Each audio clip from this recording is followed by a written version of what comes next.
Alors, Monsieur Bérézia, vous êtes président de Paris Universitas et ancien président d'université. Alors, est-ce que là, par hasard, quand les facs se réveillent, tout devient possible? Ça vous évoque quoi, ce qu'on est en train de dire? C'est l'intitulé de votre ouvrage. Ça me dit quelque chose. Écoutez, 4 minutes, c'est 4 idées. Hein. Pas plus. La première idée, et je rebondis, on est dans un monde ouvert. D'ailleurs, on vient quand même de voir comment la crise a fait qu'aux États-Unis, à l'Ouest, il y a du nouveau quand même. Non? Mais j'invite les gens à regarder pas le CV de Barack Obama. Regardez le CV de Michelle Obama. Et vous comprendrez, regardez comment elle est rentrée à Harvard. Et vous verrez que la France a encore quelques progrès à faire. Donc, oui, on est dans un monde ouvert. La diversité, c'est une richesse. Deuxième idée. Évidemment, tous les établissements d'enseignement supérieur ne se ressemblent pas. L'université Paris-Saint-Denis, c'est pas la même chose que l'école polytechnique. L'école polytechnique, c'est pas tout à fait la même chose que l'université Pierre et Marie Curie. Et on pourrait démultiplier ça. Donc je crois qu'il est clair que nous sommes à une époque où la diversité est une richesse. C'est d'ailleurs ma critique absolue à la loi actuelle. C'est qu'elle a bloqué la diversité parce qu'on est dans un pays où il faut que tout le monde se ressemble. C'est pas possible. Donc la diversité est notre troisième idée. Et je vais filer la métaphore.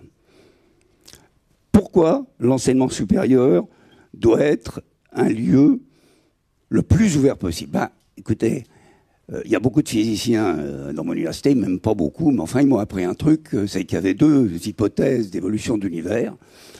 Il y a l'univers en expansion et l'univers qui va se ratatiner pour revenir au point zéro. Et moi je suis optimiste, donc je pense que l'univers est en expansion. Je suis médecin, hein, donc je n'ai pas tellement les talents pour faire ça.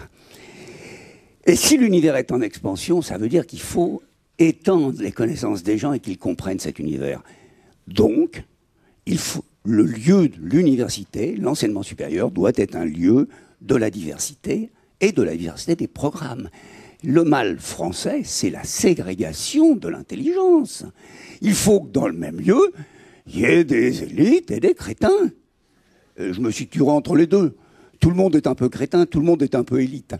Et il faut avoir de l'attention, c'est-à-dire diversifier les formations. Il faut être plus exigeant avec les gens intelligents.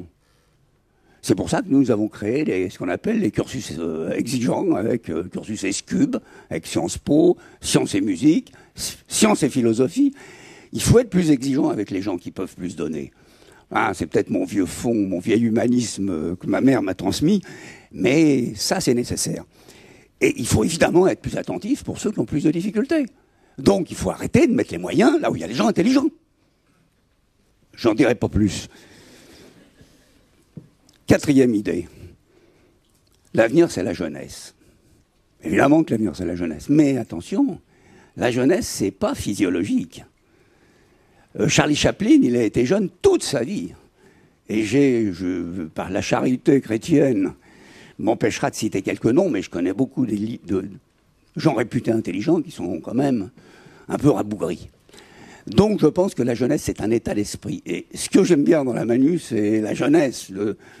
Attention de ne pas vieillir trop vite. Il faut rester jeune toute sa vie. Et je crois que ça, c'est quelque chose qui peut s'apprendre à l'université. C'est quelque chose qui peut s'apprendre. Pour moi, l'université, c'est un sens large. C'est quelque chose... Il se trouve que je suis fils d'ouvrier, qu'on voulait que j'aille dans les grandes écoles et que j'ai fait médecine. Pas sûr que je pourrais le faire aujourd'hui. Il faut que la France retrouve peut-être une conception plus large, plus épanouie. Donc c'est ça qui est nouveau. Et là, je vous rejoins 1000 fois. Quand j'avais 27, 28 ans, si quelqu'un avait parié sur le fait que je sois devenu président de la plus grande université française, je pense que si j'avais mis 1 centime sur la table, je serais milliardaire aujourd'hui. Donc je crois que rien n'est écrit. Rien n'est écrit. Et il faut bien le dire aux jeunes que rien n'est écrit. Que les choses peuvent que les rencontres... Attends, j'étais venu à un congrès de la Confédération étudiante, j'étais apostrophé par un étudiant, je crois que je le reconnais. Il m'a dit, hé là, président, tu racontes du baratin. Je crois qu'il faut avoir le culot, il faut aller l'un vers l'autre. Et à mon avis, c'est ça la diversité qui est en train de se faire dans ce pays. Malgré les difficultés françaises. Donc aller plus loin, continuer à être plus exigeant, plus diversifié, plus ouvert. Ok.